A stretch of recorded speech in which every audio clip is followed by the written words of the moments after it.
प्रणाम प्रभु जी। हाँ जी, प्रणाम। हाँ, प्रभु जी जब भी टकराव होता है, जब भी विपरीत परिस्थितियाँ होती है, तो वहाँ पे समझदारी को कैसे लाएँगे? मतलब जैसे कि प्रभु जी अभी हम मीटिंग कर रहे हैं, तो वहाँ पे अलग-अलग मेंटालिटी के लोग रहते हैं, तो वहाँ पे टकराव होने का चांसेस ज़्यादा रहता है। तो ऐसे सिचुएशन में समझदारी को कैसे लाएँगे वहाँ पे? देखो, विविधता तो है, ठीक है? जी, सबके अपने-अपने ओपिनियन है, अपनी-अपनी बुद्धि है, अपना-अपनी मान्यता है, सब कुछ अपना-अपना है क्या नहीं बताओ? जी प्रभु जी। तो सब लड़ेंगे, झगड़ेंगे, है ना? टकराव होगा, ये सहज बात है या बताओ? सहज बात है। तो नॉर्मल चीज़ है ना ये, चीज़ें जैसी है वैसी देख लेना है, ये समझदारी है कि ऐसा होने वाला ही है, इसमें व्यथित क्यों हो रहे हो? ये नहीं होना चाहिए, यही तुम्हारी व्यथा का कारण है। ये नहीं होना चाहिए, ऐसा जब कहते हो, तो उसके लिए कुछ करके दिखाओ। सबको एक मत पे लाके खड़ा कर दो, अगर तुम्हारे में कैपेसिटी है तो। नहीं तो जैसा है स्वीकार कर लो, जी प्रभु जी।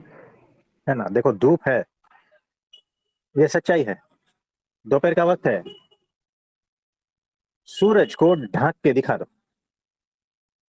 नहीं तो उसको स्वीकार कर लो।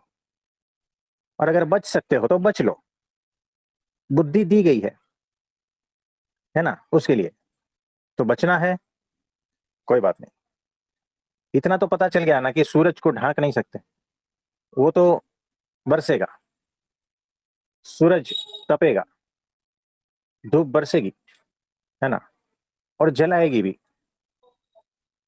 तुम्हें क्या करना है? बचना है तो छाँव में चले जाओ, घर में चले जाओ। बचने के उपाय है, बदलना है तो उतना कैपेसिटी चाहिए, तो बदल दो उसको। सूरज को थोड़ा, आप में अगर कैपेसिटी है तो उसको ठंडा कर दो, या तो उसको ढाँक दो बादलों से, है ना? और ये जी, दोनों में से कुछ नहीं कर सकते हो तो स्वीकार कर लो।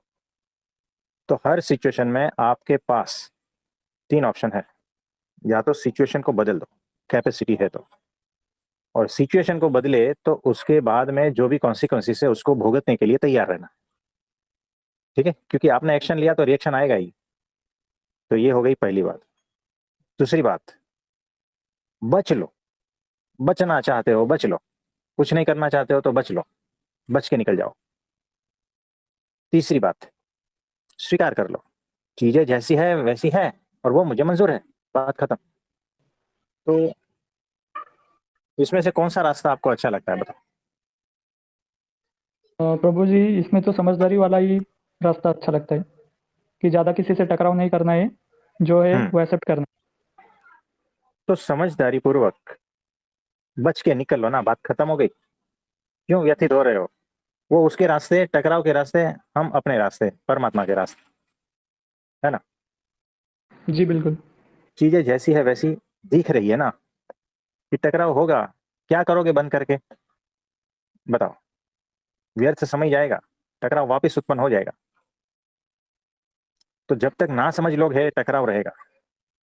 आप भी अगर ना समझ हो तो आपका भी टकराव रहेगा। अगर समझदार हो तो किसी से भी कोई टकराव रहेगा ही नहीं। बिल्कुल प्रभु तो जी।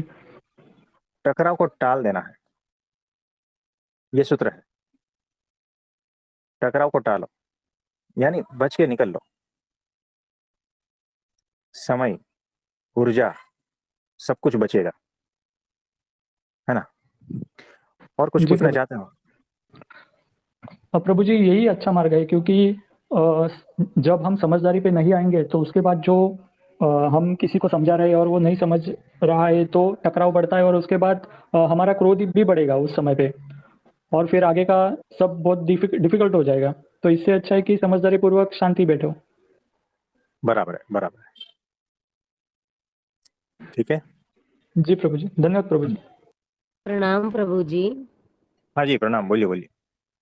प्रभु जी, यदि हमें कई बार उदासी फील होती है तो उसके पीछे भी उसका कारण अहंकार होता है। क्या फील होती है? उदासी? उदासी, हाँ जी। कभी होती है उदासी फील? जब हमारी मान्यताओं को चोट लगती है।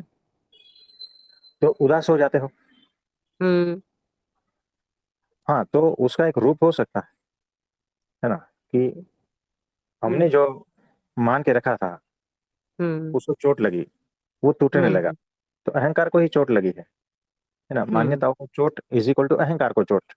और उसके बाद हम्म। में जो फील होता है ना, हम्म। तो रिएक्ट नहीं कर पाते हो और सुनमुन होके बैठ जाते हो, अरे ये क्या हो गया, ऐसा नहीं कहना हम्म। चाहिए, वैसा ये वो सब कुछ वो चलता रहता है फिर। हम्म। तो अहंकार का ही रूप है वो। और यदि वो उदासी मतलब 2-4 घंटे रहे या मुश्किल से एक दिन रहे, उसके बाद ठीक हो जाए तो।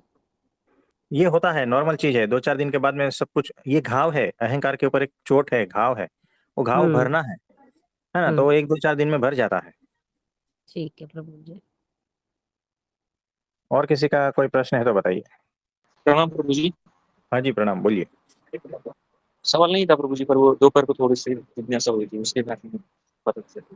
तो आपने कहा था कि वो दीदी ने पूछा था कि सत्य कभी डिस्क्राइब नहीं किया जा सकता, और जो हाँ डिस्क्राइब हाँ किया जाता है वो सत्य नहीं होता। हाँ पर हाँ। प्रभु जी आपने वो उसका ये तो थोड़ा थोड़ा आता था, पर आपने बाद में जो बताया ना उसमें आधा वो एकदम वो ये लगा कि मतलब सत्य ही केवल बताया जा वो क्या सकता है? है। और आपने बताया था प्रभु जी की जो भी बताया जा रहा है वो ही सत्य है, और केवल सत्य ही बताया जाता है, हाँ ऐसा कुछ तो है उसमें। तो प्रभु जी परमात्मा के हाँ इसमें भी जी, वही आएगा ऐसा?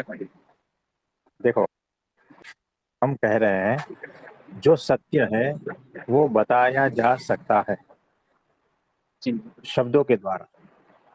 ये तो मनुष्य जाति है ना। मनुष्य जात को उसको शब्दों में बताना नहीं आ रहा है, ये उसकी लिमिटेशन है उसमें, है ना।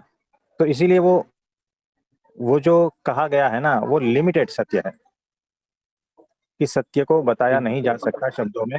ये सेंटेंस लिमिटेड सेंटेंस है, यानी लिमिटेड सत्य वाला सेंटेंस है, यानी अर्ध सत्य है। हम कह रहे हैं कि शब्दों द्वारा बताया जा सकता है, लेकिन मनुष्य जाति में उतनी कैपेसिटी नहीं है, हम ये कहना चाह रहे हैं। तो सत्य को हमेशा शब्दों द्वारा बताया जा सकता है, लेकिन मनुष्य में वो कैपेसिटी कम है।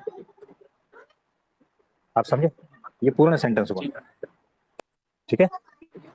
जी प्रभु जी। आपने उससे भी और कहा बोला था कि सत्य को भी बताया जा सकता है, और जो भी बताया जा रहा है वो भी सत्य ही है ऐसा?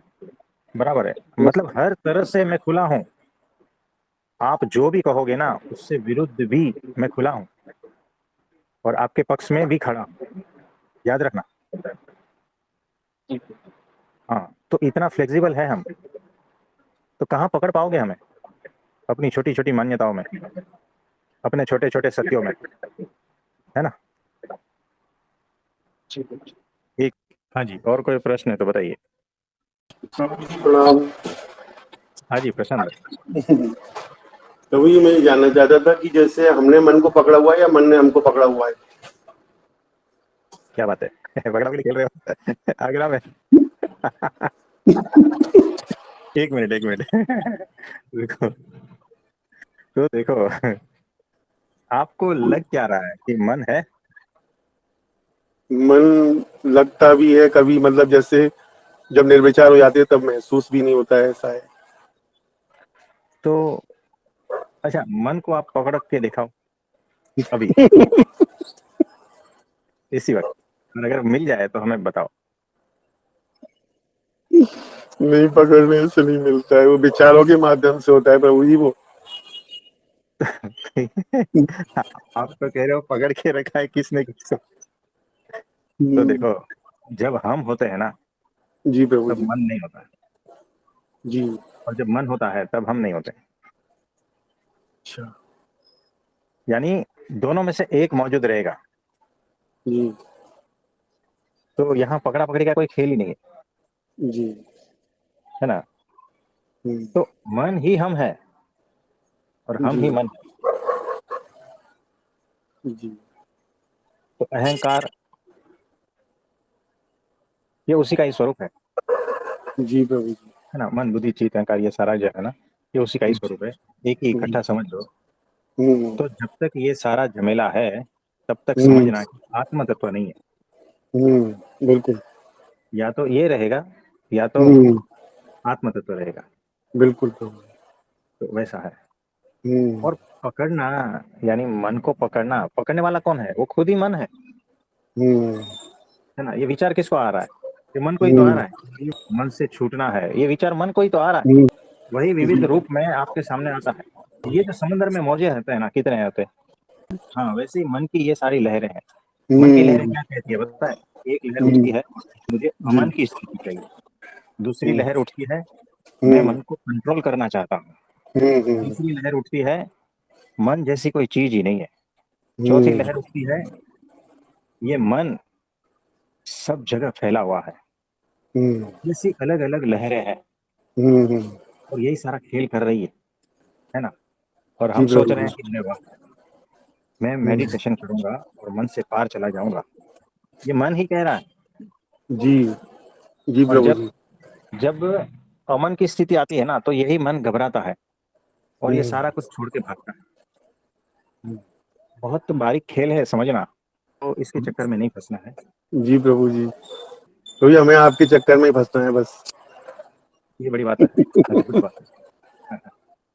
मन बुद्धि चित्त अहंकार को, सबको जो है ना परमात्मा में उलझा के रखना है, परमात्मा में लिप्त होकर रखना है सबको। तो वो सारा का सारा जो है ना निर्गुण हो जाएगा। जी प्रभु। है ना। जी प्रभु जी। और कुछ? बस प्रभु जी यही था, बहुत प्रश्न क्लियर हो गया। जी, और कोई प्रश्न है तो बताइए। प्रणाम प्रभु जी। हाँ जी प्रणाम। सब ठीक है ना? जी प्रभु जी।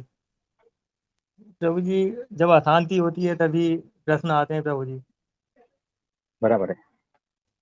तभी तो पता चलता है कि हम जिंदा है, नहीं तो कैसे पता चलेगा।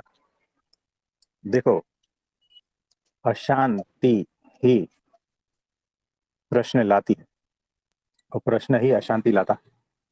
तालाब अगर स्थिर है, उसकी सतह, कोई दिक्कत नहीं है, सहज रूप से वो है। लेकिन भीतर अगर कुछ उबल रहा है तो लहरें बनेगी, है ना। तो जब तक प्रश्न नहीं है ना जीवन में, समझना बहुत शांत हो। अब ये जो शांति है ना, दो प्रकार की है। एक तो है बेहोशी वाली, अज्ञान की शांति। यानी तालाब को अगर बर्फ कर लो, बर्फ से जमा लो, है ना, तो तालाब में लहरें नहीं उठेगी, है ना। तो वो हो गई बेहोशी वाली शांति। दूसरी शांति है होश वाली, समझदार वाली। समझदारी अपने पीक लेवल पे है, इसीलिए न प्रश्न उत्पन्न हो रहे हैं, न कोई दुख पीड़ा, है ना। सहज रूप से सब कुछ स्वीकार है। यानी वो जो तालाब है सहज रूप से अपने भीतर एक भी लहर उठाता नहीं, वो असली शांति है। अगर उसमें पत्थर भी फेंका जाएगा ना, तो पत्थर पूरा का पूरा आराम से अंदर चला जाएगा, लेकिन उस जगह पर लहरें नहीं उठेगी। तो भीतर अगर अज्ञान है तब प्रश्न उठते हैं, लहरें उठती हैं। पूर्ण ज्ञान है, पूर्ण होश है और पूर्ण समझदारी है, तो वहां पर न प्रश्न उठेंगे, न लहरें उठेगी, न कुछ भी। एकदम परम शांति, परम मौन, परम शून्य, सब कुछ भरा भरा और दिव्य आनंद वैसा होता। तो भीतर चेक करना, इसमें से कौन सी स्थिति में हो आप।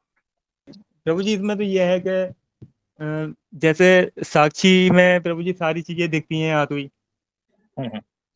लेकिन वो टिक नहीं पाती हैं प्रभु जी। जैसे हम साक्षी हैं तब, लेकिन जहाँ साक्षीपन प्रभु जी चला जाता है तो फिर वहां तो हम होते ही नहीं है। फिर प्रभु जी, फिर तो वहां पे तो मन ही अपने आप में परेशान होता है प्रभु जी। और फिर जब हमें होता था तो वो गायब हो जाता है प्रभु जी अपने आप। बराबर है। तो हमारी गैर मौजूदगी, हमारी यानी आत्म तत्व की गैर मौजूदगी ही दुख है, पीड़ा है, तकलीफ है। मन है, बुद्धि है, अहंकार है, ये सारा कुछ हमारी गैर मौजूदगी में है ना। और ये सारा कुछ है, लेकिन हमारे फेवर में है। कब? जब हमारी मौजूदगी है होश पूर्वक, तब भी ये है लेकिन हमारे फेवर में, हमें ये दुख पीड़ा अशांति ये नहीं देते। आप समझे? प्रभु जी आपने हमेशा से एक बात की है, एक सूत्र हमें पकड़वाया है सारे लोगों को कि होश में आ जाओ प्रभु जी। हाँ तो जी। प्रभु जी जिस होश की आपने हमेशा से बात की है, तो प्रभु जी हम्म, वो होश जो है होना जो हमेशा से है, जो हम्म, अपने आप है, बस हाँ उसी में डूबे रहना है प्रभु जी हमें निरंतर। हाँ, वो तो है ही, लेकिन होश पूर्वक डूबे रहना। यहाँ पे प्रभु जी होश को अलग अलग विभाजन करके दो जगह रख सकते हैं। एक होश तो जो है ही हमेशा से, और दूसरा होश जो हमारा होश है, हम अपने होश को जो होश है उसी में ही लगाए रखना है। तो देखो, होश को विभाजित क्यों करना है? होश सभी जगह पे है ना। देखो कैसा है कि आपने वो पुराने जमाने में एक लालटेन देखा होगा जिसका एक बाहर निकला हुआ बटन रहता है। उस बटन को अगर बढ़ाओगे तो ज्योत बढ़ेगी, प्रकाश बढ़ेगा। उस बटन को धीमा करोगे तो ज्योत कम हो जाएगी, प्रकाश धीमा हो जाएगा। ऐसा देखा है आपने? नहीं, वो वाली लालटेन देखी नहीं है प्रभु जी। अच्छा, पंखा देखा है ना? जी, पंखा देखा है प्रभु जी। उसका रेगुलेटर देखो, आप बढ़ाओगे तो फास्ट हो जाएगा, धीमा करोगे तो कम हो जाएगा। वैसे अभी लाइट्स भी आती है इसी प्रकार की। तो जैसे जैसे होश को बढ़ाओगे ना, तो ज्यादा से ज्यादा दायरे में फैलेगा वो, है ना। तो जहां हो वहां तो है ही, और जगह पे भी होश बढ़ता रहेगा, फेरी फेरी में भी बढ़ेगा।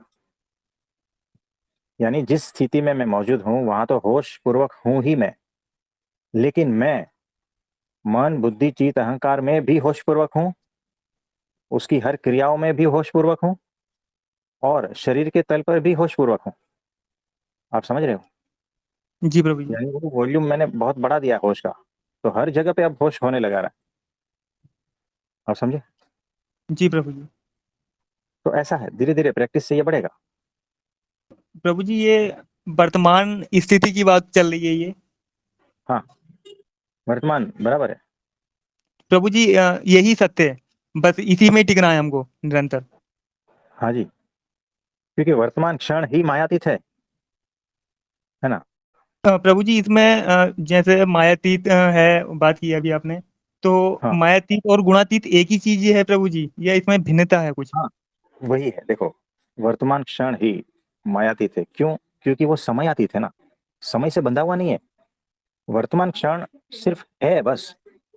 पास्ट फ्यूचर जब आता है तब समय आता है, और वर्तमान क्षण में समय से पार हो जाते हैं। वहां समय जैसा कुछ नहीं है, डिस्टेंस जैसा कुछ नहीं है ना। तो समय गया, डिस्टेंस गया। जब समय और डिस्टेंस है ही नहीं, तो कर्ता कहां से आया? अहंकार कहां से आया? अहंकार भी नहीं है, कर्ता भाव भी नहीं है। इसीलिए अगर गहनता पूर्वक इसके बारे में सोचेंगे तो माया से पार हो चुके हो, और गुणों से भी पार। वर्तमान क्षण में कोई गुण नहीं होता। जब इकट्ठा होता है तब गुण होता है, और इकट्ठा तब होता है जब समय होता है। समय ही नहीं है तो इकट्ठा कहां से होगा, क्या होगा, है ना। तो इस पे बहुत चिंतन मनन करोगे तब सूत्र पकड़ में आएगा। वर्तमान क्षण का सूत्र तब पकड़ में आएगा। तो वर्तमान क्षण में कुछ भी नहीं होता, मन बुद्धि चित्त अहंकार से पार होते हो, है ना। परम शून्य परम मौन की अवस्था है वो, जहां पर सिर्फ होना मात्र है, और कौन ये भी नहीं होता। और जब ऐसा क्षण आता है जहां पर आप होते नहीं हो, वो अवस्था में ब्राह्मी स्थिति को जब आप उपलब्ध होते हो, वो अवस्था की बात कर रहा हूँ। वो अवस्था में जब वो ब्राह्मी स्थिति को उपलब्ध होता है, और वही अवस्था में अपने आप परब्रह्म की भक्ति होने लगती है। करते नहीं हो, वो बात ही अलग है। वहां पर जो हो रहा है उसके लिए आपको वहां जाना ही पड़ेगा, उससे गुजरना ही पड़ेगा। और ये तो हम शब्द में कह रहे हैं, उससे गुजरना पड़ेगा। यानी आप जब नहीं होते हो तब गुजर जाते हो, ये भी है। तो बहुत शॉर्ट में हमने बहुत कुछ कह दिया है, घुमा घुमा के सुन लेना। प्रभु जी इसमें तो बस ये एकदम क्लियर हुआ है कि जो होश है वही हमारा होना है। हाँ जी, तो सिर्फ होना मात्र रह जाता है, कौन ये गायब हो जाता है। बड़ी अद्भुत बात है। और कुछ? प्रभु जी एक बात थोड़ा सा यहाँ पे फंस रहा हूँ मैं। जैसे हम्म, हमेशा से प्रभु जी जीव के लिए ये बात कही गई है कि अपने आप को जानो। तो प्रभु जी हम्म, उस अपने आप की बात हो रही है यहाँ पे जो हमेशा से मौजूद है। हाँ, तो ये बात किसके लिए बोली जाती है कि अपने आप को जानो प्रभु जी? तो यहाँ पे तो फिर अहंकार के लिए बोली जा रही है या हाँ, जो जो मौजूद है उसी को ही बोला जा रहा है ये? मुझे बताओ ना, अपने आप को जानना यानी क्या? यानी दो होगा तब जानोगे ना। हाँ प्रभु जी, बस यहीं पे उलझन हो रही थी। तो सूरज जो है, किसी ने सूरज से कहा कि प्रकाश को जानो। सूरज प्रकाश रूप ही है। सूरज यानी प्रकाश ना, यही तो समझते हो। अगर कोई गोला है और उसमें प्रकाश नहीं है तो आप क्या उसके सूरज कहोगे? सूरज का पर्याय प्रकाश ही है ना, यानी प्रकाश का ही गोला है वो। प्रकाश प्रकाश को कैसे जाने? वो प्रकाश स्वरूप ही है, कुछ और है ही नहीं वो, है ना। वो स्वयं में स्थित ही है। प्रकाश प्रकाश में ही स्थित है, और प्रकाश को हर पल उसका ज्ञान हो रहा है। यानी प्रकाश हर पल प्रकाश को जान ही रहा है क्या नहीं? जी प्रभु जी। कुछ अलग है क्या? सोचना जरा। प्रकाश हर पल प्रकाश को जान ही रहा है, क्योंकि प्रकाश रूप ही है, प्रकाश के अलावा कुछ भी है ही नहीं। वैसे ही आत्म तत्व है ना? हर पल आत्मा अपने को जान ही रहा है। हम बेहोश हैं। ये जो जानने की बात कर रहे हैं ना, वो अहंकार है। अपने को जान, यानी वो कह रहे हैं अहंकार, हे अहंकार तू अपने आत्मा तत्व को जान।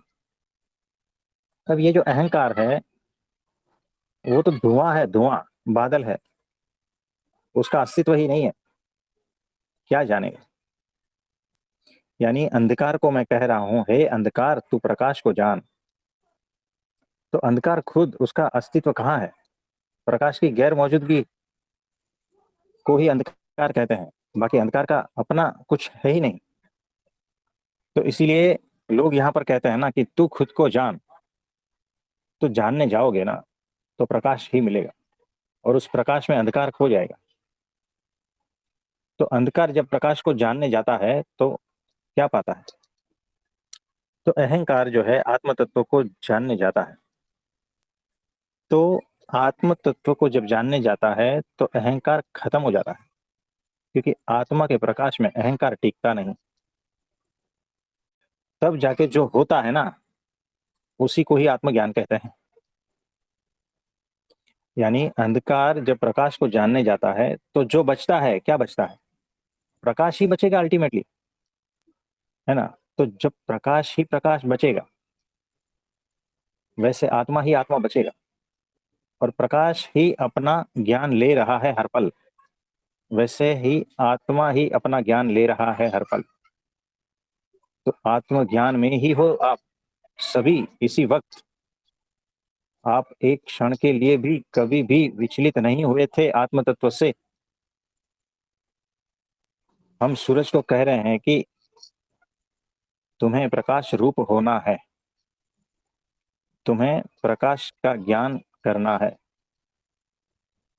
अब ये कौन सी बेवकूफी वाली बात है ना।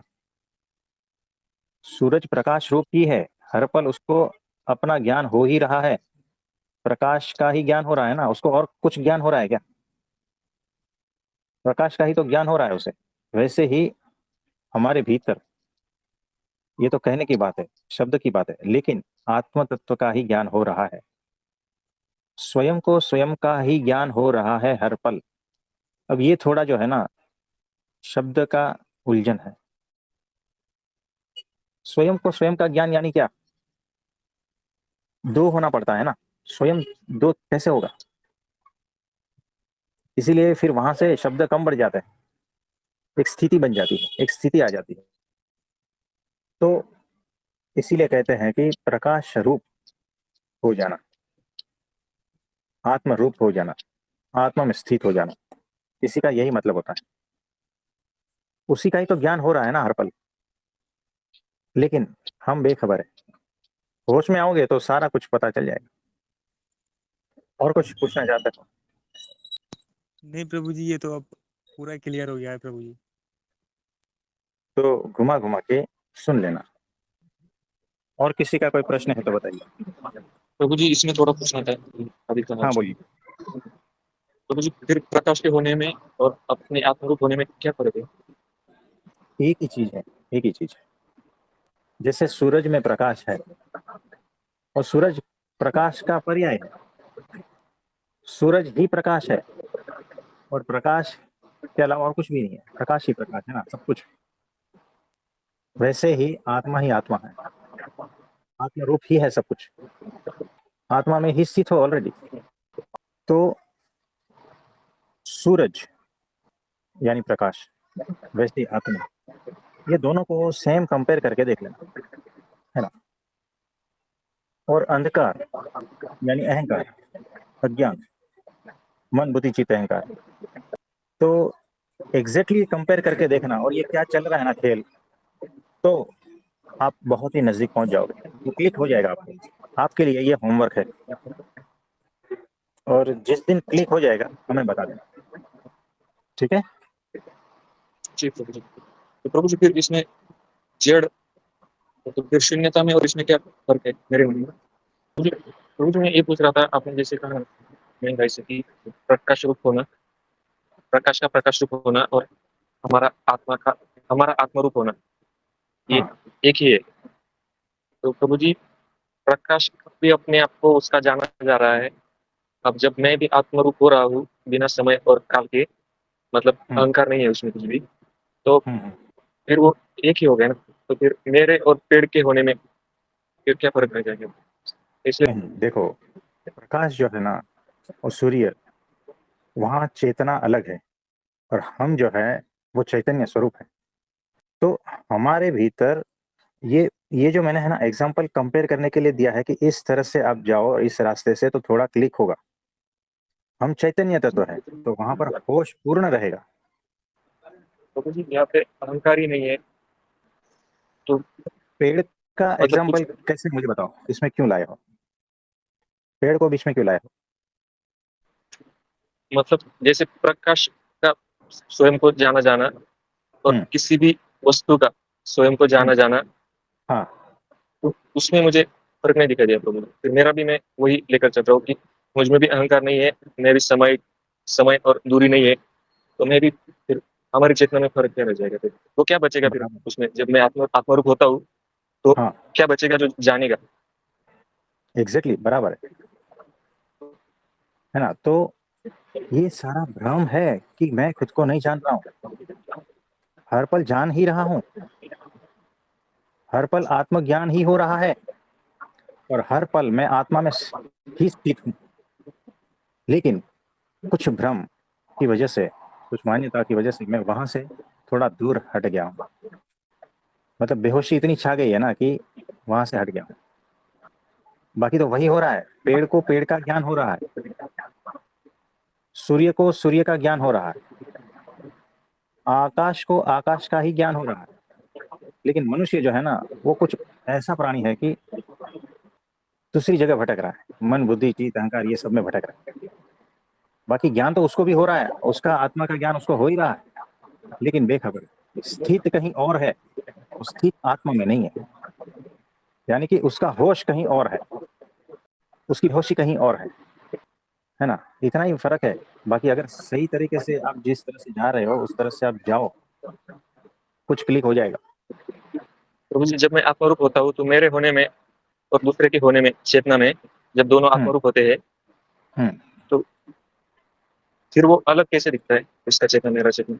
हाँ, स्थिति वाइज कोई अलग नहीं है, क्वालिटी वाइज कोई अलग नहीं है। जैसे लड्डू का थाल सजा हुआ है ना, तो एक दूसरे से लड्डू अलग अलग दिख रहे हैं ना, जी लेकिन लड्डू का तत्व तो एक ही है ना। आपने डायमंड का नहीं, सोने का पकड़ लो, आपने सोने की अंगूठी पहनी, आपने सोने की घड़ी भी पहनी, आपने सोने का हार भी पहना है ना, तो दिख रहा है ना अलग अलग, लेकिन है एक ही।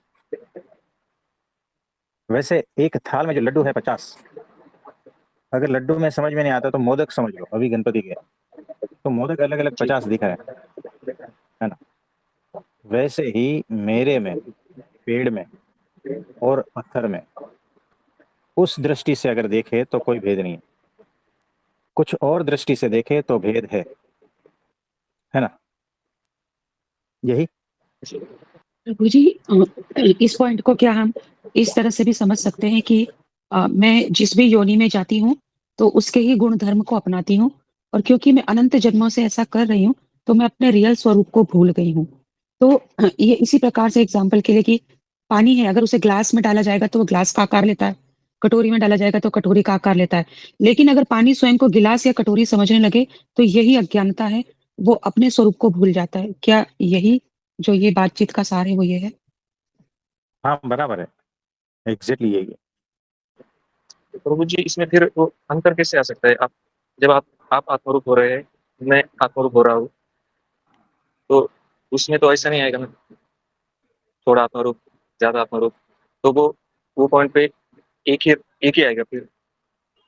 हाँ जी, देखो वो आप स्थिति में अंतर नहीं है, यूनियन अंतर तो विविधता में है, पेरीफेरी में है ना।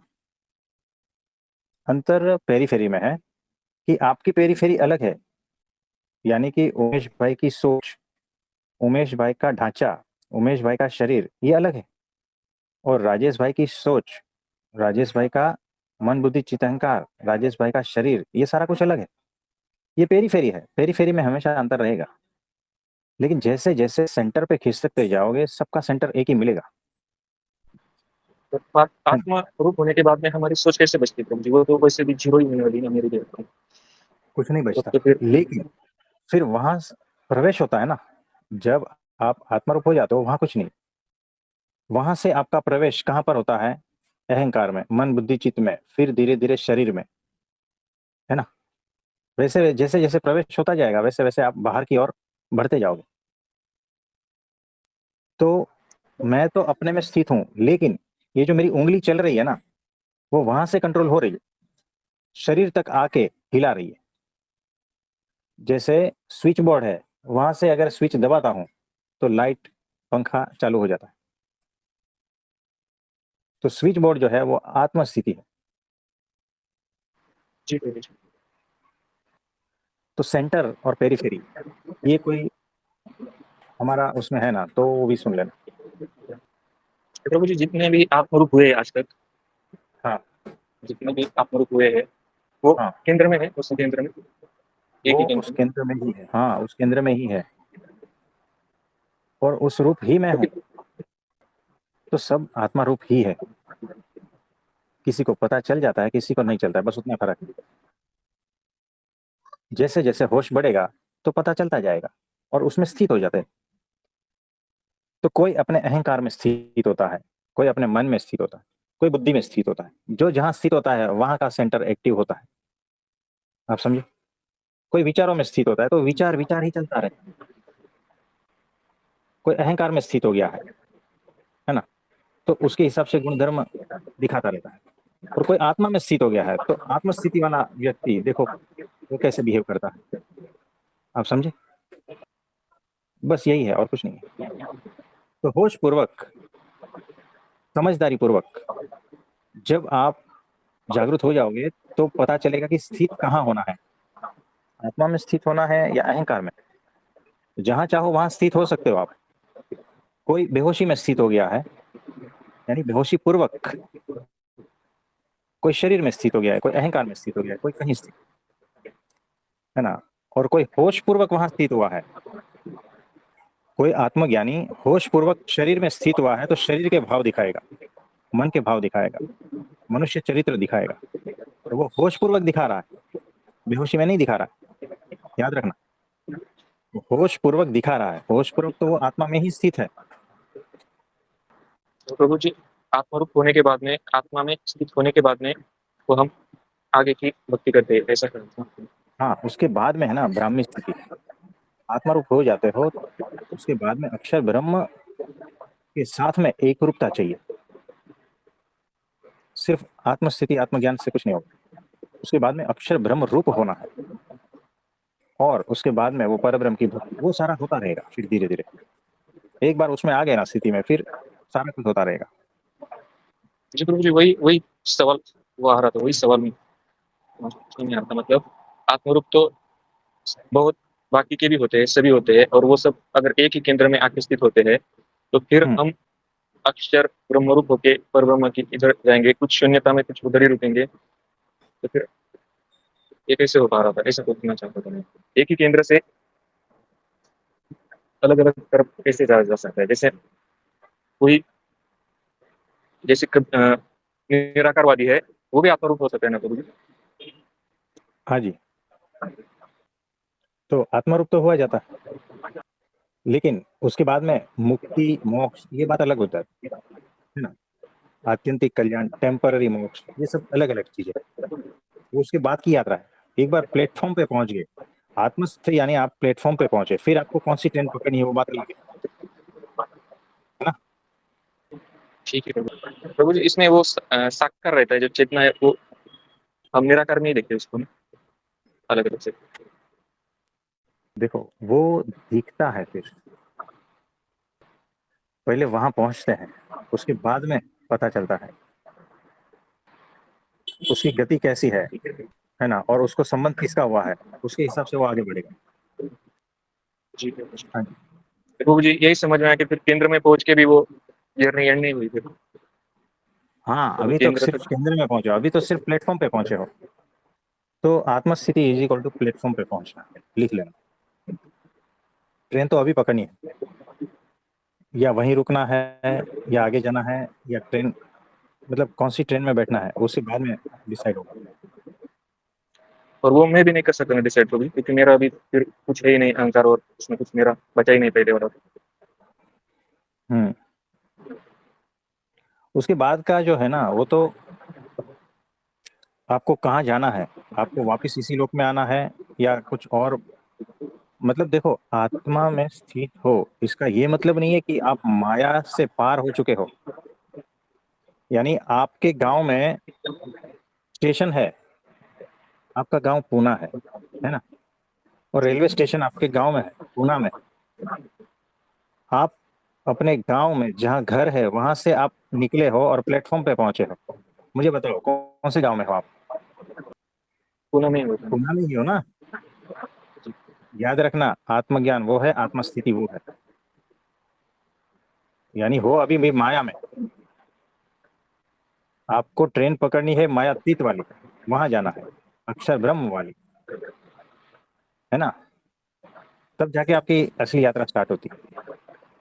अभी तो आप गांव में ही हो, है ना, सिर्फ घर से प्लेटफॉर्म पे आए हो, लेकिन प्लेटफॉर्म आपके गांव में ही है ना, यानी माया में ही है। तो ऐसा है। पर वहां से आगे मैं चॉइस नहीं कर पा रहा ना प्रभु जी फिर।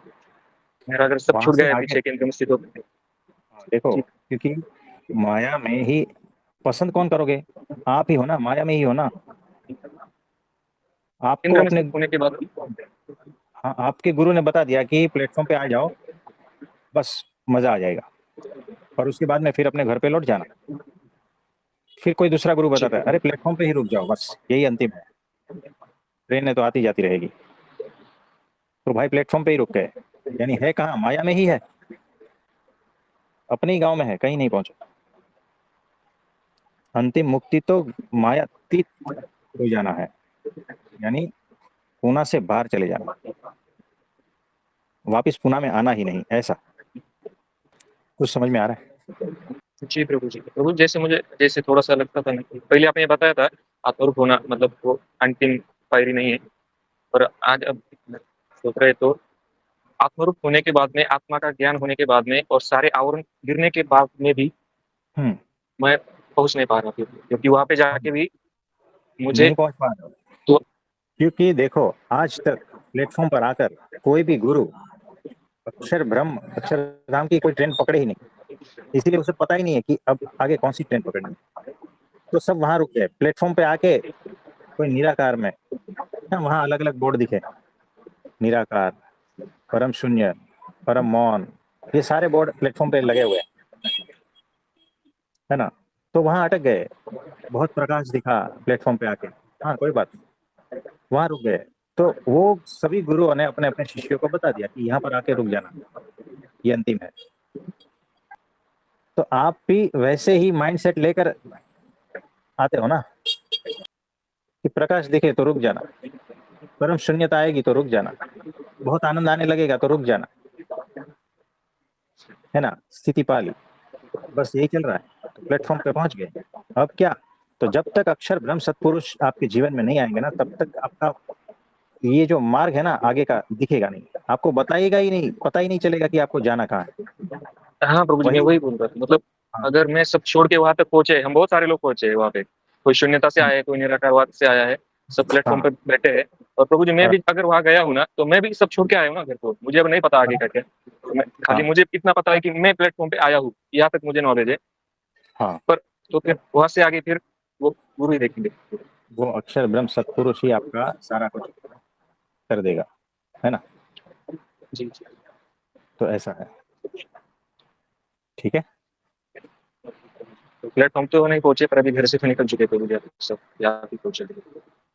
हाँ, एग्जाम्पल बढ़िया है, लिख लेना, है ना, आसानी से समझ में आ जाएगा। तो आज के लिए इतना ठीक है।